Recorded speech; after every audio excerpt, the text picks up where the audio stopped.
अब इस पे मैं नहीं कुछ कह सकता, इस पे तो सबसे बड़ा बयान अगर कोई दे सकता है तो वो केजरीवाल साहब दे सकते हैं, लेकिन मैं सिर्फ इतना ही कह सकता हूं कि हमें अपनी जुडिशरी पे मान है और हमारी हिंदुस्तान की जुडिशरी का देश और दुनिया में एक नाम है।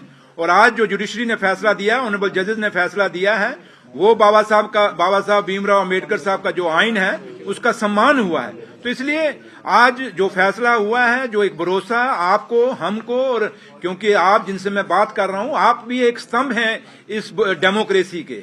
जुडिशरी अपनी जगह एक स्तंभ है, तो जब स्तंभ जो सही फैसला करते हैं तभी डेमोक्रेसी मजबूत रहती है। तो इसलिए हिंदुस्तान की पत्रकार और हिंदुस्तान के जो भी देश को मजबूत करने के लिए स्तंभ हैं, जो 4 स्तंभ हम गिनते हैं, इनका मजबूत होना और इनको अपना सही फैसला देने से हमारी डेमोक्रेसी मजबूत होगी, हमारे लोगों का विश्वास बढ़ेगा। और यही विश्वास, जैसे आज हिंदुस्तान की जुडिशरी पे, हमारे जजेस पे लोगों का एक विश्वास द्वारा एक फख्र से सिर ऊंचा हुआ है, ऐसे हम चाहेंगे कि देश की जो पत्रकार हैं, जो मीडिया हाउसेज हैं देश में, वो भी बड़े फैसले लेंगे और इस डेमोक्रेसी को मजबूत करने के लिए वो भी अपने, जैसे पहले माजी में वो करते आए हैं, वैसे फैसले करें जिससे लोगों को फायदा होगा और लोगों की सही आवाज जो है देश और दुनिया तक पहुंच सके, ये उम्मीद हम करते हैं। चौधरी साहब, 2 दिन पहले आपके भी ब्रदर को टारगेट किया गया है। इस तरह की जो रेड्स हुई हैं कुछ साल पहले जो अरविंद केजरीवाल के साथ हुआ था, आप ही न्यायपालिका पर पूरा विश्वास रखते हैं? देखिए, जहां तक मेरे ब्रदर का क्या हुआ, कैसे हुआ, क्यों हुआ, ये चीजें मेरे ख्याल आप खुद कहें तो ज्यादा है, क्योंकि आप लोग कोई बाहर से नहीं है। आप मेरी फैमिली को भी जानते हैं, मुझे भी जानते हैं, मेरे भाई को भी जानते हैं। तो इसलिए आप एजेंसीज का जब नाम आप ले रहे हैं, अगर वो अपनी कार्रवाई कर रहे हैं तो ठीक है, करने दीजिए। हम उनको फ्री हैंड दे रहे हैं, करें वो। लेकिन है कि उम्मीद यही करेंगे कि हम मेरे भाई के साथ इंसाफ होगा और पिक एंड चूज नहीं होगा, ये उम्मीद मैं रखूंगा और इंसाफ की हमेशा मांग करूंगा। और इसलिए आज मैं ज्यादा कुछ नहीं कहूंगा, बाकी एजेंसीज अपना काम करें। अगर हमने गलत किया है तो हम भुगतेंगे, नहीं गलत किया तो हमें अपने जुडिशरी पे पूरा भरोसा है और पूरा एक गौरव है। जैसे आज दिल्ली का जो फैसला आया, आप देख लीजिए, आपके सामने है। हाँ ठीक है, एक टेम्परेरी पीरियड होता है, हरासमेंट होती है थोड़ी सी फैमिली को, बच्चों को, और खासकर जो लेडीज घर में होती हैं उनको ज्यादा परेशानी होती है। और जो आप खासकर जो लेडीज पत्रकार हैं, आप समझ सकती हैं कि एक लेडीज के दिल पे क्या बात बीतती है। इसलिए थोड़ा सा दुख और अफसोस जरूर है कि जो गुनाह किया ना हो, उस गुनाह के वो इल्जाम लगे तो थोड़ा दुख जरूर होता है। लेकिन चलिए, मेरी माँ वैष्णो देवी, मेरी माँ बावे वाली, और मैं जिस धरती से आता हूँ, संत बाबा सुंदर सिंह अली बेग वाले जो ननियाल धरती है, वहां उनका स्थान है और मैं उस धरती से आता हूं। तो मुझे संतों, महापुरुषों और देवी देवताओं और मेरी माँ वैष्णो देवी पे पूरा भरोसा है। हमारे साथ इंसाफ होगा और कभी मेरी माँ हमसे गलत नहीं होने देगी। और अगर हमने गलत किया होगा तो सजा खाएंगे, जो नहीं किया होगा तो मेरी माँ खुद इंसाफ करेगी, ये उम्मीद मैं अपनी जुडिशरी से भी रखता हूँ। सर, केजरीवाल ने आज एक बड़ा बयान दिया और ये कहा है कि अगर बीजेपी को टारगेट किया है कि अगर चुनाव जीतने हैं तो विपक्ष को टारगेट बनाकर उनके नेताओं को अंदर जेल में बंद करके चुनाव नहीं जीते जाने चाहिए, बल्कि डेवलपमेंट, बेरोजगारी, जिसकी आप भी बात करते हैं कि बेरोजगारी, डेवलपमेंट, इन मुद्दों को निपटाकर और लोगों के दिल जीतकर जो है इलेक्शन जीतने चाहिए और सरकारें बनानी। देखिए, केजरीवाल साहब क्या कहते हैं, क्या नहीं कहते, मैं उनका स्पोक्समैन नहीं हूं, लेकिन इतना जरूर कहूंगा कि ये बाबा साहब भीमराव अम्बेडकर की बनाई हुई आइन है, उस आइन के नीचे हम चलते हैं। और जिस देश में हम बैठे हैं, मैं फख्र से कहता हूं कि हम भगत सिंह, राजगुरु, सुखदेव जैसे बहुत बड़े क्रांतिकारियों के वारिस हैं हम सब लोग। और इस देश की आजादी को पाने के लिए, इस देश की डेमोक्रेसी को पाने के लिए लाखों कुर्बानियां दी गई हैं। और इस आजादी को पाने के लिए मेरी माओं ने कितने अपने बच्चे खोए, मेरी बहनों ने अपने सुहाग खोए, मेरी बहनों ने अपने भाई खोए इस डेमोक्रेसी को पाने के लिए। जिस चेयर पे मैं बैठा हूं, जिस हाल में मैं बैठा हूं, जहां आप सब बैठे हैं, ये वक्त 47 से पहले नहीं था। अंग्रेज कभी हमें ऐसे नहीं बैठने देते थे और हमने वो आजादी की लड़ाई हमारे बुजुर्गों ने लड़ी, उनके वारिस हम लोग हैं। तो उम्मीद यही रखते हैं कि देश में मुद्दों पे बात होगी। और मुद्दों पे ही इलेक्शन लड़े जाएंगे और मुद्दे जो लोगों के जेन्युइन जो काज हैं या जो आजकल जो हमारी नौजवान पीढ़ी है, जो नौजवान जो इस देश के वारिस हैं, जो आने वाली हमारी नस्ल है, उसके लिए तवज्जो दी जाएगी। क्योंकि हमारी नस्ल को कुछ लोग खराब करना चाहते हैं कि हमारी आज जो आने वाली नस्ल है वो ड्रगिस्ट हो गई है, और आज की नस्ल भी कितनी ड्रगिस्ट हो गई है।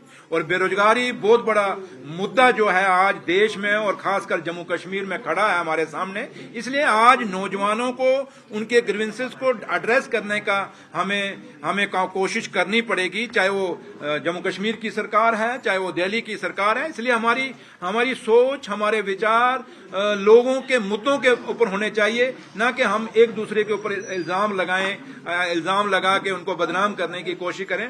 मुझे लगता है कि किसी भी पॉलिटिकल पार्टी के हों, और ये बात मुझ पे भी कहीं ना कहीं लगती है, इसलिए हम सबको मिलकर आज के जो पॉलिटिशियन हैं हमें मिलके बात रखनी चाहिए। और बात रखनी ये चाहिए कि जिस मुद्दों के लिए लोगों ने हमें चुन के भेजा है उन मुद्दों के लिए काम करें, ना कि हम अपने एक दूसरे के स्कोर सेटल करने की कोशिश करें। तो लिहाजा आपकी बात सही है कि आज देश में मुद्दों पे बात करने की जरूरत है और पॉलिटिकल पार्टियों को मुद्दों पे बात रख के इलेक्शन लड़ने की जरूरत है, ना कि हम एक दूसरे पे इल्जाम लगा के कहीं ना कहीं एक दूसरे को बदनाम करके काम करें। ऐसा नहीं होना चाहिए। जम्मू के मुद्दे की बात करूं तो तभी को कहीं ना कहीं इलीगल माइनिंग वहाँ पर बहुत ज्यादा चल रही है, किस तरीके से रोका जा रहा है? देखिए आज सिद्धू साहब आज जो मैंने आपके सामने जो ये माइनिंग डिपार्टमेंट की पूरी एक बहुत बड़ी मीटिंग की, क्योंकि पहले तो 1.5 साल में समझ नहीं सका कि माइनिंग है क्या है। रोज मेरे पे इल्जाम लगाते थे, आप लोग भी मेरे से गिले शिकवे करते थे कि इलीगल माइनिंग हो रही है, लेकिन सच्चाई ये थी कि मुझे पता नहीं था। आज 1.5 साल बाद मुझे पता चला कि माइनिंग डिपार्टमेंट खाली माइनिंग डिपार्टमेंट नहीं है, बल्कि इसमें जो हमारे डिस्ट्रिक्ट के डीसीज हैं, वो जो डिस्ट्रिक्ट की टास्क फोर्स है माइनिंग की, उसके वो चेयरमैन हैं, एसएसपी जो डिस्ट्रिक्ट के हैं वो वहां मेंबर हैं, डीएमओ उसका मेंबर है, और जो माइनिंग डिपार्टमेंट जो प्रोग्राम बनाता है, जो पॉलिसीज बनाता है, उसको इम्प्लीमेंट करने के लिए वो आगे हमारे वहां खड़े हैं। तो लिहाजा आज जब मैंने मीटिंग ली, आपने देखा होगा जम्मू के जो डिस्ट्रिक्ट के डीसी साहब का, क्योंकि डीसी साहब छुट्टी पे थे, उनका रैप यहाँ पर एडिशनल डीसी साहब आए थे, एसएसपी साहब के रैप आए थे, और पूरे डिस्ट्रिक्टों के डीसीज, काफी सारे डीसी जुड़े थे, जहाँ उनके रैप जुड़े थे, एसएसपी जुड़े थे, पूरे जम्मू कश्मीर यूटी के, और जहाँ एसएसपी उनके रैप जुड़े थे। आज एक बात क्लियर कर दी है हमने कहा कि इलीगल माइनिंग नहीं होगी। जैसे मैं कल गया था खुंदवाल में, मैंने देखा कि वहां एक कंपनी है कोई शिवालया, उसने पूरा तभी को ही डाइवर्ट कर दिया, और आज खुंदवाल और जो आपका शेर कश्मीर एग्रीकल्चर यूनिवर्सिटी चट्ठा, जो वहां आपका वो पूरा पानी आया था, बरसात में फ्लड आया था, उसका कारण जो था बांध वहीं से टूटा था खुंदवाल से। और उस खुंदवाल का बांध टूटने का कारण सबसे बड़ा ये था कि वो शिवालया जो कंपनी थी उसने पूरी तभी को डाइवर्ट इस साइड कर दिया था, और बांध टूटने से आज हालत ये जो मैं कल देख के आया हूं बेलीचराना और खुंदवाल के अंदर, कि अगर उसको नहा रोका गया तो ये पूरा खदवाल, ये चट्ठा पिंड, ये चट्ठा फार्म, ये नीचे के जितने भी हैं बलोल तक इलाके हैं, सारे तबाह हो जाएंगे। तो इसलिए इस माइनिंग को रोकने की जरूरत है। और आज मैंने बिल्कुल क्लियर डायरेक्शन दे दिया है कि विदाउट पर्ची क्रैशर से कोई गाड़ी नहीं निकलेगी। जो पर्ची सिस्टम है हमारा, जिसको माइनिंग डिपार्टमेंट कंट्रोल करता है, उस पर्ची के बगैर कोई गाड़ी नहीं निकलेगी क्रैशर से। और दूसरा कि जितनी भी गाड़ियां हमारी जो माइनिंग में क्रैशरों पे डंपर्स हैं, या ये अपना जो रेता बजरी का काम करते हैं माइनिंग का, कोई भी गाड़ी, ये आप भी सुन लीजिए, विदाउट जीपीएस नहीं बाहर निकलेगी। ये भी डायरेक्शन हमने दे दी, क्योंकि नई जो हमने रिफॉर्म्स माइनिंग में लाए जब से मैं मिनिस्टर बना हूं, ये 2 महीने पहले आपने देखा होगा, हमने बाइसैक एक कंपनी जो है वो उसके हवाले पूरा इसका नेटवर्क ऊपर से हम पूरा चेक करेंगे थ्रू नेटवर्क के, भाई कहाँ सैटेलाइट से हम देखेंगे कहाँ गाड़ी कौन सी है। और दूसरा हमने सीधा जितने भी एमडीएल से, क्योंकि एमडीएल एक ऐसा था जो ये लोगों को डिस्पोजल दिए जाते थे, मिनरल डिस्पोजल दिए जाते थे, जिसके साथ इलीगल माइनिंग, वो आज की डेट में सारे एमडीएल मैंने कैंसिल कह दिए, मैंने उनको कह दिया है। जितना भी एसटीपी जो शॉर्ट टर्म परमिट थे उन पे बड़ी बड़ी कंपनियों को दिए गए। मैंने कहा उसको भी, मैंने सेक्रेटरी साहब क्योंकि नया उन्होंने ज्वाइन किया, मैंने उनको डायरेक्शन दे दिया है, जितनी भी एसटीपीस हैं उनको रिविजिट करिए, अगर कैंसिल करने की जरूरत है तो कैंसिल करिए। कोई भी कंपनी की गाड़ी, कोई भी क्रैशर की गाड़ी विदाउट जेपीएस नहीं निकलेगी, विदाउट पर्ची माइनिंग पे नहीं निकलेगी। ये आप लोगों को हम आज ये जो रेता बजरी के जो रेट्स हैं क्या इसको सरकार कोई रेगुलेट करने जा रही है? मैंने पब्लिक डोमेन में रेट्स डाले जाएंगे? मैंने वही कहा, ये जो मैंने आपको पर्ची कही ना, जब ये पर्ची इंप्लीमेंट होगी, क्योंकि आज देखिए कस्टमर एंड तक जो जाता है रेट, मैं वही कह रहा क्या हूँ, कंट्रोल है? मैं वही कह रहा हूँ ना कि ये जो पर्ची आज हमने इंप्लीमेंट की है, अब इलीगल माइनिंग नहीं होगी। जब लीगल पर्ची से सब कुछ जाएगा फिर हम कंट्रोल करेंगे उसके बाद। अभी तक रेट्स हैं कोई इसके, कोई मिनिमम मैक्सिमम क्या रेट है? Mining as it is mining department से कोई वो नहीं हुआ, लेकिन ये चीजें आप लोगों ने बड़ी बड़े मेरे नोटिस में लाई हैं। मैंने कहा ना, जैसे आज मीटिंग जो मैंने की, इतनी बड़ी मीटिंग आपके सामने हुई, आपने खुद देखा है कि वर्चुअल मोड, कश्मीर पूरे से वर्चुअल मोड पे ऑफिसर सारे जुड़े हुए थे, डीसीज एसएसपी जुड़े हुए थे, जम्मू के भी जो आउटर जितने भी डिस्ट्रिक्ट हैं, किश्तवाड़, डोडा, राजौरी, पुंछ से सारे डीसी एसएसपी जुड़े हुए थे। आज बड़ी क्लियर कट एक मीटिंग हुई है, और क्योंकि मैंने कहा कि 1.5 साल मुझे भी समझने में लगा। अब मेरे सेक्रेटरी साहब नए आ गए हैं, क्योंकि चलो अभी पुराने सेक्रेटरी थे, उनको पता था, लेकिन अब इनको समझने में टाइम लगेगा। मुझे समझ है, रेट फिक्स करने पर कोई काम मैं करेंगे इसमें, हाँ यस, क्यों नहीं करेंगे, लेकिन इसमें आप लोगों की सपोर्ट की जरूरत है। आप लोग भी, आप मीडिया के जो लोग हैं, सजेशंस मुझे दीजिए, इन राइटिंग दीजिए, ठीक है। यहाँ आप मुझे क्वेश्चन पूछ देंगे, बट उससे नहीं, आप इसमें कैसे। और आज मैंने एक और डायरेक्शन भी अपने सेक्रेटरी को दी है माइनिंग को, कि हम देखें कि बेस्ट माइनिंग पॉलिसी कौन सी है। कुछ जैसे उत्तराखंड के लोग कहते हैं कुछ वहां की बेस्ट पॉलिसी है, कुछ कहते हैं हिमाचल की माइनिंग पॉलिसी बेस्ट है। अगर वहां की बेस्ट हुई और मुझे यहां की माइनिंग पॉलिसी अगर बदलनी पड़ी, तो हम उसके बदलने के लिए भी मैंने आज अपने सेक्रेटरी साहब को डायरेक्शन दे दी है। इसलिए मैं आप पत्रकार जो हैं, मैं आपसे भी रिक्वेस्ट करूंगा कि इस पॉलिसी में चेंज, आप थोड़ा सा माइनिंग पॉलिसी आपके ये उस पे है, नेट पे है, आप इसको पढ़ लीजिए। अगर आप कोई समझते हैं या आपको कोई आइडिया है, जो सीनियर जर्नलिस्ट हैं या नए जर्नलिस्ट हैं, अगर आप समझते हैं कि कुछ चीजें ऐड करने की जरूरत है या कोई डिलीट करने की जरूरत है, आप भी दे सकते हैं, ये भी आपके लिए। और नई पॉलिसी जब आएगी मैं पब्लिक डोमेन में भी छोड़ूंगा, बट इतना मैं आपको अश्योर करता हूं कि नई पॉलिसी भी हम लाएंगे, इसको चेंज करने के लिए, जहां जहां खामियां हैं इस इलीगल माइनिंग को रोकने के लिए, वो भी दूर करेंगे। और जो आपने बात कही कि भाई ये रेट जो है आम लोगों को, जो कस्टमर है उसको सस्ते रेट पे जैसे 2019 से पहले मिलता था, ये बाद में महंगा हुआ जब ये नई पॉलिसी आई, तो उसको भी हम कंसीडर करेंगे। लेकिन मैं इतना जरूर कहूंगा, इतना जल्दी नहीं हो पाएगा, बट आपके सजेशन की जरूरत है और थोड़ा सा हमें टाइम दीजिए। काफी चीजें हम अब सुधार रहे हैं, जैसे आज पर्ची का मैंने कह दिया आपको कि विदाउट पर्ची आप भी कभी अगर निकलते हैं तो गाड़ियों को पूछ लीजिए पर्ची है। और मैंने ये भी कहा कि एक पर्ची पे 4 फेरे 5 फेरे नहीं लगेंगे, एक पर्ची पे एक ही फेरा लगेगा। ये सारी चीजें आज बड़ी एक घंटा मीटिंग चली है, मैंने सारी डायरेक्शन दे दी हैं। लेकिन मैं फिर भी आखिर में आप सबसे यही कहूंगा कि आप लोग भी हमें सपोर्ट करिए। ये इलीगल माइनिंग मेरे कान भी पक गए हैं, लेकिन आप भी थोड़ा सा हम कुछ कई लोग बयान देते हैं, उन बयानों के बजाय थोड़ा सा प्रैक्टिकली आप भी, जैसे तवी है, मैंने उनको कहा तवी को बिल्कुल सील कर दीजिए, कोई इलीगल माइनिंग नहीं होगी।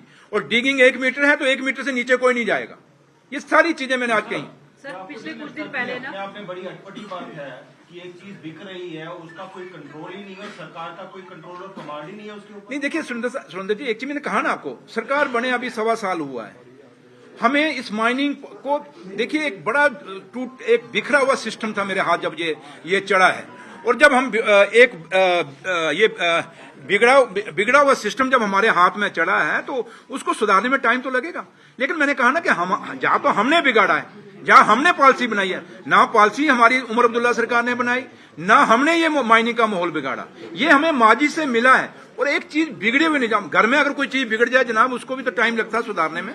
इसलिए हमें टाइम दीजिए। लेकिन मैं इतना जरूर कहता हूं कि एज ए माइनिंग मिनिस्टर मैं आप सबको अश्योर करता हूं कि इलीगल माइनिंग रोक दूंगा, और जो आप कह रहे हैं कि वो लोगों को सस्ता बजरी रेता मिलनी चाहिए, उसके लिए पूरा काम करूंगा। और मेरा वादा रहा आपसे कि एक दिन ऐसे ही हम बैठेंगे और आप कहोगे कि सुरेंद्र चौधरी ने करके दिखाया। इसलिए मेरा लीडर और जम्मू कश्मीर के मुख्यमंत्री जनाब उमर अब्दुल्ला साहब की साफ डायरेक्शन है कि इलीगल माइनिंग नहीं होनी चाहिए, लोगों को सस्ता मटेरियल मिलना चाहिए। और सबसे बड़ी बात, आपको पता है कश्मीर में और या जम्मू में भी कुछ लोग जो थे दिहाड़ी इस चीज पर लगाते थे, एक ट्राली रेता निकालते थे जब बजरी, उनके ऊपर उनका घर चलता था। या कश्मीर के अंदर स्टोन क्वारी थी, सैंड क्वारी थी, ये सारी चीजें नई पॉलिसी में बंद हुई। हमारी कोशिश है कि ये जो गरीब लोग हैं जो स्टोन कैरी करते थे, जो स्टोन जो जिसमें लंगड़ी डंडा भी कश्मीर में से कई लोग मंगवाते थे वो बनता था, या कब्रिस्तान पे जो पत्थर लगता वो बनाते थे, ये चीजें भी सैंड काफी चीजें रोकी गई। इन चीजों को द्वारा उन गरीबों को खोलने के लिए मैंने पूरी कमेटी बनाई हुई है। लेकिन मुझे टाइम लगेगा, लेकिन इतना मैं अश्योर करता हूं कि जहां जहां मेरे से खामियां होंगी आप मेरे पास आए, मुझे खुद भी दें, इन राइटिंग भी दें। लेकिन आपकी जितने भी आप मीडिया के साथी हैं, मेरे भाई हैं, आप सबसे यही रिक्वेस्ट है कि आप सब मुझे इसमें कोऑपरेट करेंगे, उमर अब्दुल्ला सरकार को कोऑपरेट करेंगे और इस इलीगल माइनिंग के दाग को मिटाने में आप लोग हमारा सहयोग करेंगे। और जहां जहां खामियां हैं, थोड़ा सा आप भी, ये जो कंपनियां बाहर से आके काम कर रही हैं डेवलपमेंट के नाम पे, हमारा सारा रिसोर्सेज बेच रहे हैं, इन पे भी आप कसर रखेंगे, नजर रखेंगे, आप लोग भी रखेंगे, हम भी रखेंगे।